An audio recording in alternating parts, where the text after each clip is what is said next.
Hello, my dear friends. How are you doing? Hope you are having an amazing day and not having to deal with drama.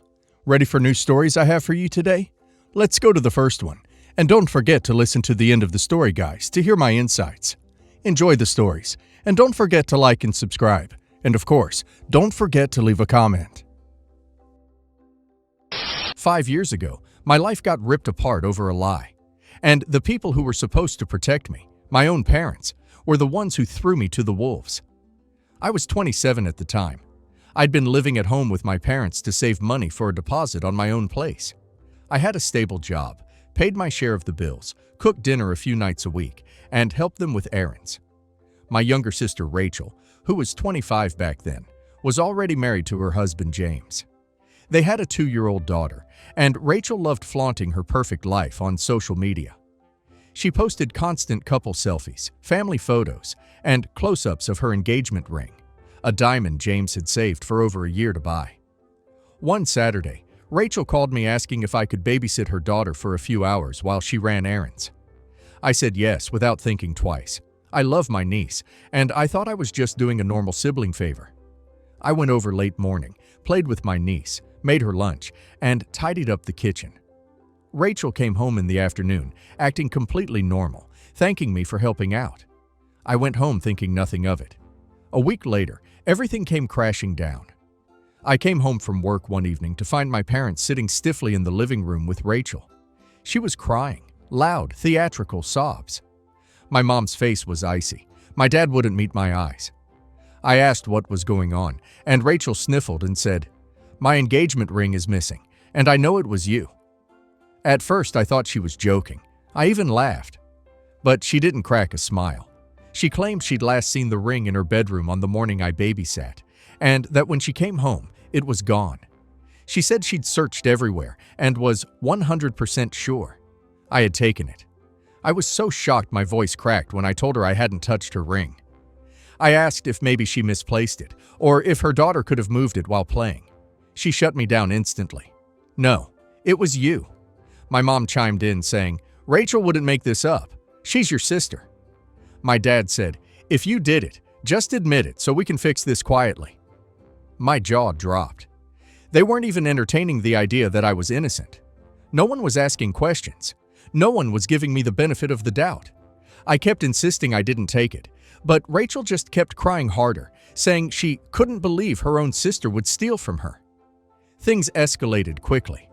My mom, visibly shaking with anger, said, "If you're going to steal from family, you can't live under this roof."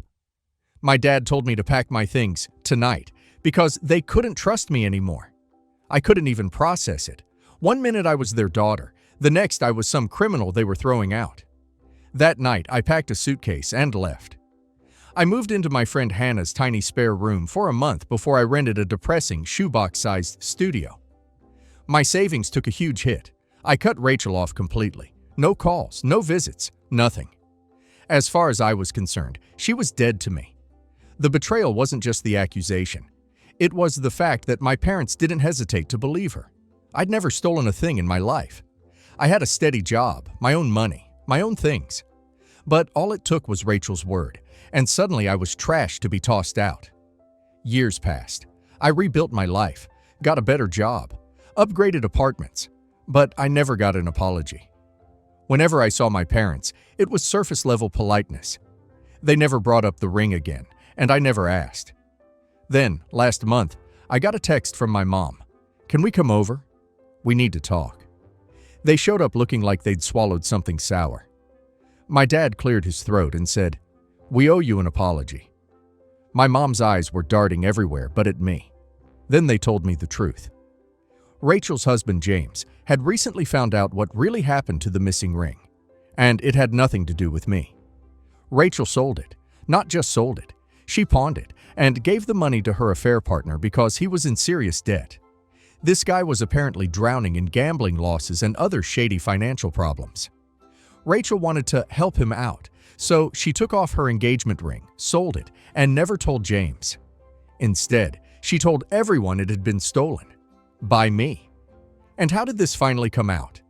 Because Rachel had a massive fight with her best friend, the one she used to confide all her secrets to. In the heat of the argument, the friend decided to destroy her. She told one of her mutual friends, who happened to be close with James's best friend. Word got back to James. James confronted Rachel. She admitted to everything. And then, just when I thought the story couldn't get worse, it did. James, now suspicious of everything, decided to get a DNA test on their daughter. Turns out, he's not the father. At this point, my parents looked utterly humiliated telling me all of this. My mom muttered something about being misled. My dad said they never imagined Rachel would lie like that. I asked them if they'd ever imagined I would. They didn't answer. Then came the kicker. After this grand confession, my mom said, "Rachel's in a bad place right now. James kicked her out. She's struggling to make ends meet. We were hoping you could help her. Maybe lend her some money so she can get back on her feet." I laughed so hard I nearly cried. After everything she'd done, accusing me of theft, getting me kicked out of my home, never apologizing, and now being exposed as a cheating, lying mess. They actually thought I'd pull out my wallet and save her? I told them flat out. She didn't care if I ended up on the street, so I don't care if she does. My mom called me cruel. My dad said I was holding a grudge and that family should forgive. I told them I have forgiven in the sense that I don't spend every day angry. But forgiving doesn't mean forgetting, and it sure as hell doesn't mean funding the person who wrecked my life. They left looking disappointed, muttering about family unity. I shut the door and felt lighter than I had in years. So, Reddit, am I the a-hole for refusing to help my sister financially after she lied about me stealing her engagement ring? Got me kicked out of my parents' house, and only got caught because her cheating scandal blew up in her face. Not the a-hole. OP's sister didn't just lie. She committed character assassination and got OP thrown out of her own home for something she did, all to cover up cheating and bailing out her loser boyfriend. And OP's parents? They didn't hesitate for a second to believe her. They didn't investigate. They didn't question. They just threw OP away like trash. Now they want OP to be the hero who swoops in with a checkbook after she blew up her own life? Absolutely not. She's reaping what she sowed, and the only thing she's owed is the satisfaction of knowing OP is not going to rescue her from the consequences she's been dodging for years. And now let's hear community's opinion. This isn't holding a grudge. This is refusing to be the family ATM after being accused, humiliated, and kicked out over a lie that destroyed your relationship with your parents for half a decade. Rachel had no problem watching you struggle while she played happy family with her affair, partner's debt, paid off with her husband's ring. Now she's lost her marriage, her reputation, and her sugar daddy, and suddenly she's the damsel in distress. She's the villain in her own story, and she can rescue herself for once. Your parents' nerve is almost impressive. First, they believe a blatant lie without proof. Then they punish the wrong child so severely, it changes your life. They ignore you for years without apologizing. And then, when the truth comes out, they think an apology and a guilt trip will magically erase everything so they can send you in as their financial backup plan. This isn't about family unity. It's about them wanting you to clean up the golden child's mess so they don't have to. You're absolutely right to laugh in their faces. Not the a-hole.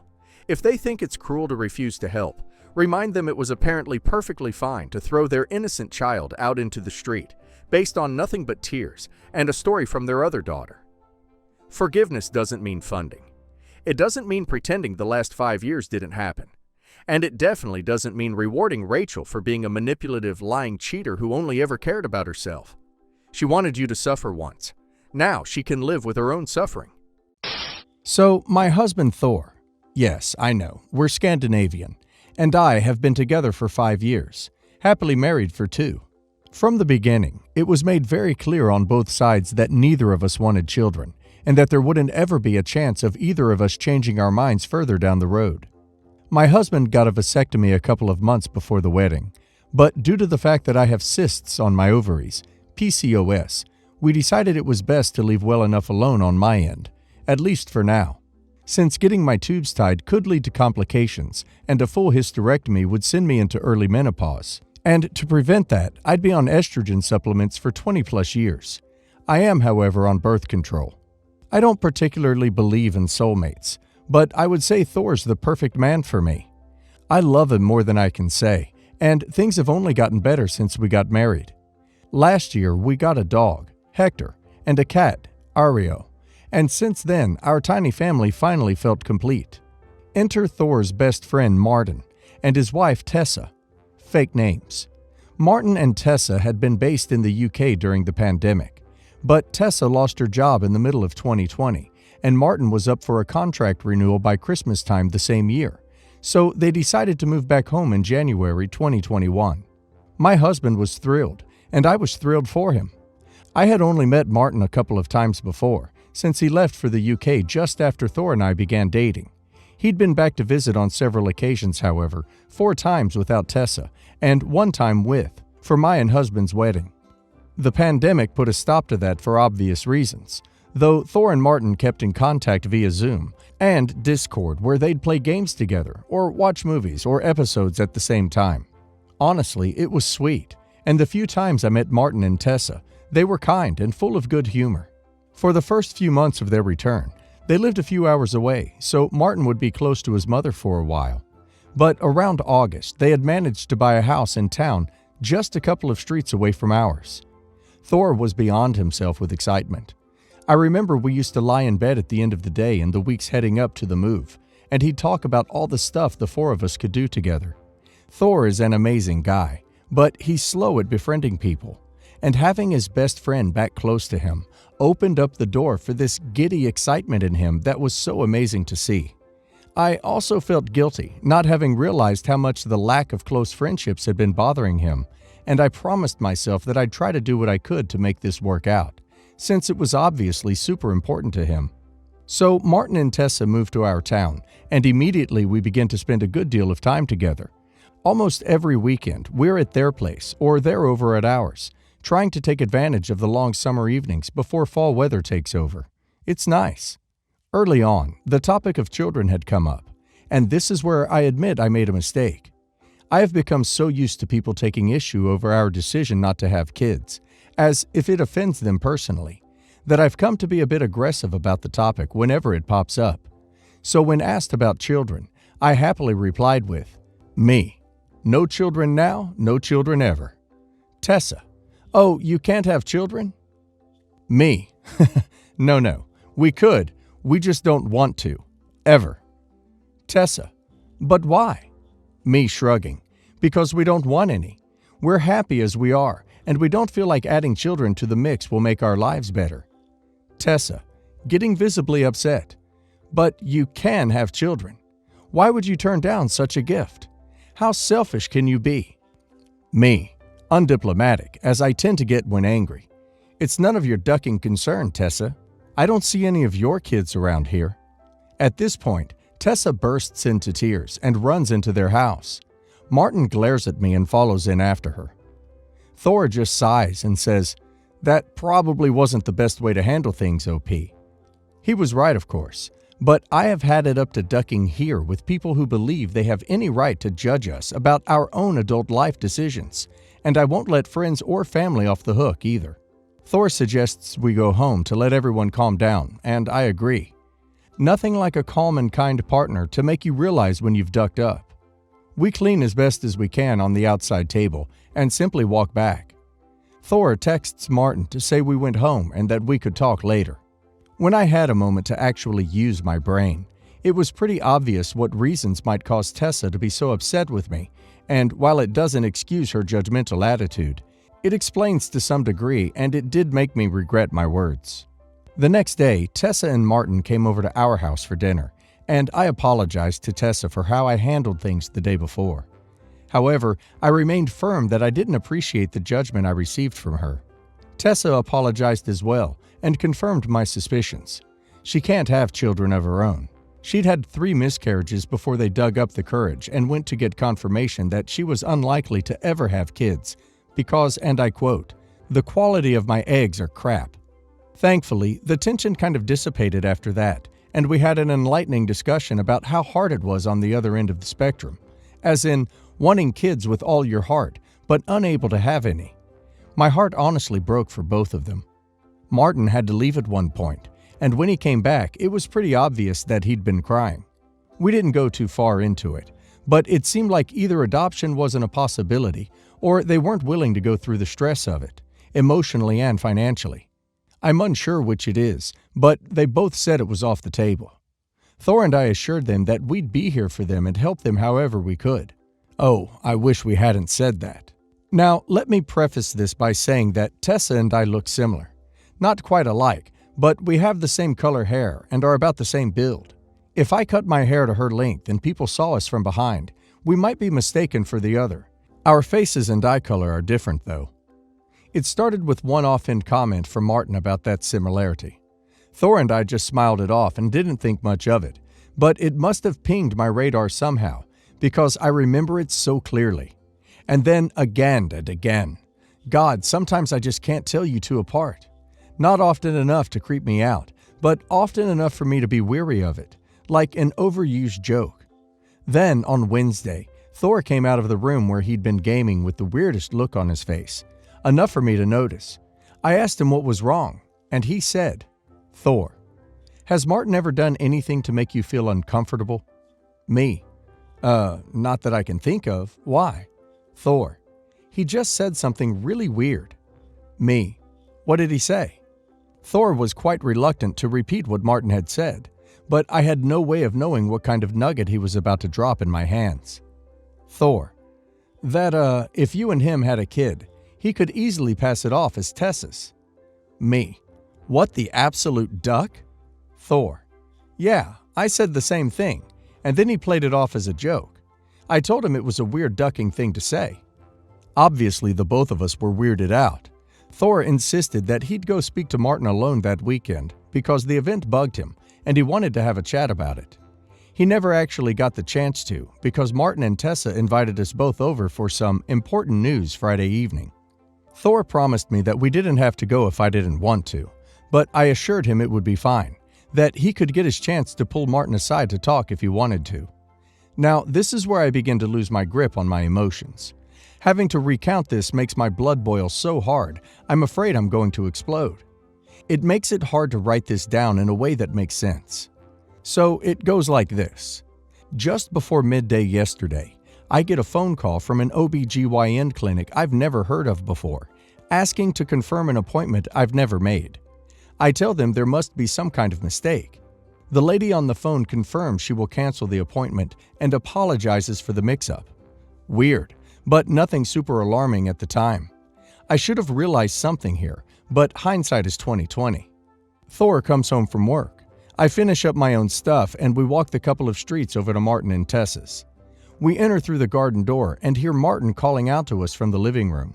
Him and Tessa are sitting together on one couch with their hands clasped together as they both beam at us as we enter the room. We sit down opposite them.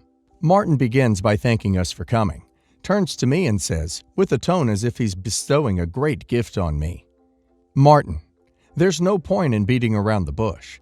Tessa and I would officially like to ask you to be the surrogate of our baby. OP, we have it all arranged. We found a lovely doctor, and of course we'll pay for food and expenses along the way. Everything is taken care of, but we want it to be you." Thor and I sit there, stunned. I honestly didn't know what to even say for a few seconds. Then, I kind of laugh incredulously and say, "What? I told you I never wanted kids, Martin. What makes you think I'd want to give birth to someone else's? Also, I'm fairly sure surrogacy is illegal here." It is. Martin then begins talking about how it's perfect, that Tessa and I looked so much alike, and through that I figure he wants me to be the egg donor as well. That it's doubly perfect because Thor and I don't want children, so we wouldn't have any trouble giving up the child. That this would bring us all even closer together, that we'd be doing them a huge favor, that there are ways around the law if I would simply mark Martin down as the father and grant him full custody after the birth, etc., etc. I have no idea what his plan was for insemination, but I'd rather not ducking think about it, to be honest. Then it kind of clicked for me that the phone call from the clinic meant that Martin had probably gone and made an appointment in my ducking name. Something you have to understand is that in my country, we have a kind of social security number in place that allows you to do everything. Banks, hospitals, phones, school, work, taxes, driving, appointments, passports, job search, financial assistance, you name it. You need that number for everything, so every citizen has one. Which is also why everyone needs to keep their number very, very private. Martin would have needed my number to make such an appointment. And I flipped my ducking lid. I don't think I've ever been this mad in my entire life. The way Martin had planned it all out without ever approaching me and just assumed that I'd be on board.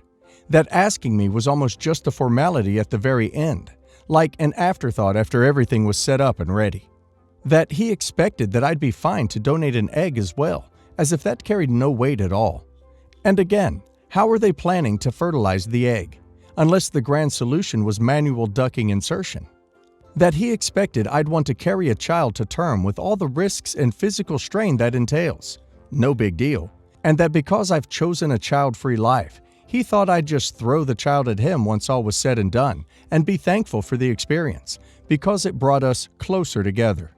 Or the fact that they both knew I didn't ever want a child, and still thought this was a good ducking idea in the first place. That he thought I'd just be chill, breaking the law by becoming a surrogate. Or, worst of all, that he had somehow found out my identification number and used it to book appointments for me before I ever said yes. Which is super ducking illegal, by the way. And also why the absolute duck? If by some crazy chance I'd said yes, I would have been making those appointments myself. I don't see the logic at all.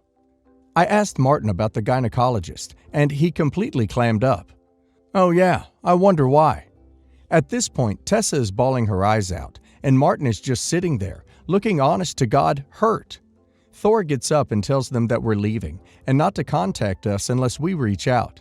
I tell them the many ways they can go duck themselves and practically storm out of the house, Thor right on my heels. We didn't even make it one street over before I burst into tears. Thor hugged me and dragged me the rest of the way home.